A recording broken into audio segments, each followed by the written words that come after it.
இந்த மேடையில் பேசும்போது இப்போ எங்களுக்கெல்லாம் ரொம்ப பழகி போச்சு. என்ன ஒருத்தர் கேட்டார், மேடையில் நீங்கள் பேசும்போது ரொம்ப பயப்படுவீங்களான்னு. எனக்கு என்னென்னா, ரொம்ப க்ரௌடு பார்த்தா நான் பயப்படவே மாட்டேன். ஏன்னா நான் மினிமம் நான் பண்ண ஷோலெல்லாம் பார்த்தீங்கன்னா 75,000 பேர் 45,000 பேர் இப்படி தான் இருப்பாங்க. நீங்கள் யூடியூப்பில் பார்த்தீங்கன்னா தெரியும். ஒரு ஃபங்க்ஷன் கிட்டத்தட்ட பார்த்தீங்கன்னா ஒரு 75,000 பீப்புள் வந்தாங்க. அதில் அமிதாப் பச்சன்லாம் வந்திருக்காரு.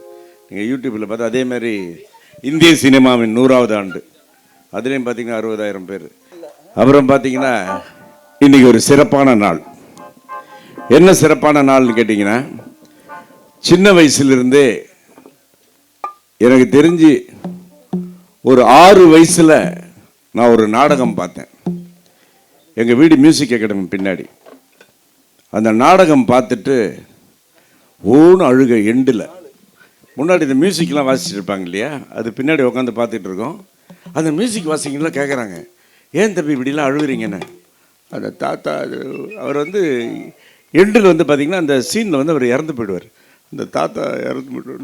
ஒன்றும் அழுகுறோம். சின்ன 6 வயசு பசங்க என்ன தெரியும்.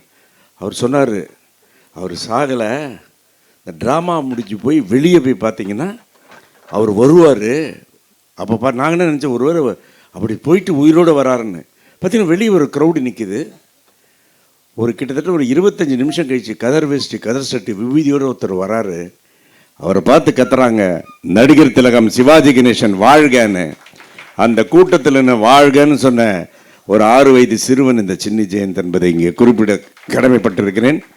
12 வயசில் நடிகர் திலகம் சிவாஜி கணேசன் அவருடைய ரசிகர் மன்றத்தில் கோபாலபுரத்தில் ராயப்பட்டால் நான் மெம்பராக இருந்து அவர் கூடயே கிட்டத்தட்ட 12 படம் நடித்து, அவர் நடித்த கடைசி படம் பூப்பறிக்க வருகிறோம் படத்தில் கடைசி ஷாட்டு நடித்த பெருமை சின்னி ஜெயந்துக்கு மட்டும்தான் உண்டு. இதை நான் பெருமையாக கூறிக்கொள்ள கடமைப்பட்டிருக்கிறேன். அப்படி நடிகர் திலகத்தின் ஒரு வெறியனாக ரசிகனாக நான் இருந்து கொண்டிருக்கிற நேரத்தில் இன்னொருத்தரை பார்த்தேன் ஒரு ஃபங்க்ஷனில். இப்படியா சொல்லி அந்த ரசிகர்களுக்கு இன்று பிறந்த நாள் விழா. நிறைய பேர் பேருக்கு முன்னாடி குடும்ப பேரை போடுவாங்க, தொழிலை போடுவாங்க. ஆனால் ஒரு ரசிகராக இந்த கலைக்கடவுள் சிவாஜி அவர்களை பேரை போட்ட சிவாஜி ரவி அவர்களுக்கு இன்று பிறந்த நாள் விழா.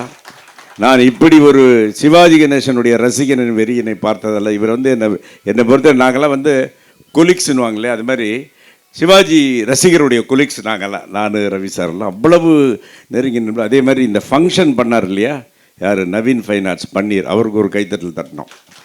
ஏன்னா எதை எப்படி சொன்னாலும் இந்த ஆடிட்டோரியமே எனக்கு, நான் இருக்கிறது பக்கத்து தெருவில், நான் பீமசேனா கார்டனில் இருக்கு. எனக்கு இப்படி ஒரு ஆடிட்டோரியம் இருக்குன்னு தெரியல. சிஐடி காலனி நான் நினச்சேன் ஃபைன் ஆர்ட்ஸ் கிளப்பாக இருக்குமோ எங்களை பார்த்தா இதை பார்த்தீங்கன்னா இப்படி இந்த இடத்துல இருக்குது. ஸோ இப்படி பல அரங்கங்களை கண்டுபிடித்து ஒரு விழாவை சிறப்பிக்க வேண்டுமென்றால் அதை நவீன் ஃபைன் ஆர்ட்ஸ் மட்டும்தான் செய்ய முடியும். அதேமாதிரி இந்த அரங்கத்திலே ஒரு பெருமை எனக்கு என்னென்னா, நான் சின்ன வயசுலேருந்தே லைட் மியூசிக்லாம் பார்த்துருக்கேன். அப்போ மியூசிக் ஐட்டம் லைட் மியூசிக் பார்க்கும்போது நான் பார்த்த ஒரு லைட் மியூசிக்கு, அதில் பார்த்திங்கன்னா அந்த லைட் மியூசிக் எல்லாம் உட்காந்து பாடுவாங்க. அப்போல்லாம் அந்த லைட் மியூசிக் யார் எதுனா ஃபஸ்ட்டு நான் பார்த்தது மதிப்புக்கும் மரியாதைக்குரிய இசைக்கடவுள் மெல்லிசை மன்னர் எம்எஸ் விஸ்வநாதன் அவர்களுடைய நிகழ்ச்சியை நான் பார்த்துருக்கேன் சின்ன வயசில். அவருடைய தவ புதலம் நீங்கள் வந்திருக்கார் பிரகாஷ் அவர்கள். அவருக்கு ஒரு கரவாசி பயங்கரமான ஒரு ஆக்டிவான ஒரு பர்சன். சின்ன வயசுலேருந்தே நாங்கள்லாம் ஒன்றா வளர்ந்தோன்னு சொன்னேன். என்னுடைய ஆரம்ப கால படத்துலேருந்து அவங்க வீட்டுக்கு நான் போவேன். அதேமாதிரி என்னுடைய லைஃப்பில் சிவாஜி அப்பாவெல்லாம் சிவாஜி அப்பான்னு கூப்பிடுவோம். அதே மாதிரி அச்சா அச்சா என்று செல்லமாக இவர்களெல்லாம் அவங்க அப்பாவை கூப்பிடுவாங்க. நாங்களும் அவரை பார்த்து அச்சான்னு கூப்பிட்டோம். அந்த பெருமைக்கு ரொம்ப ரொம்ப கடமைப்பட்டிருக்கேன். அந்த பெருமைக்கு காரணம் அந்த மெல்லிசை மன்னர் எம்எஸ்வி அவருடைய குடும்பத்திலே நான் ஒரு நபர் என்று சொன்னால் மிகையாகாது. ஸோ இந்த ரவி சாரை பற்றி சொல்லணும். எது கேட்டாலும் கொடுத்துக்கிட்டே இருப்பார்.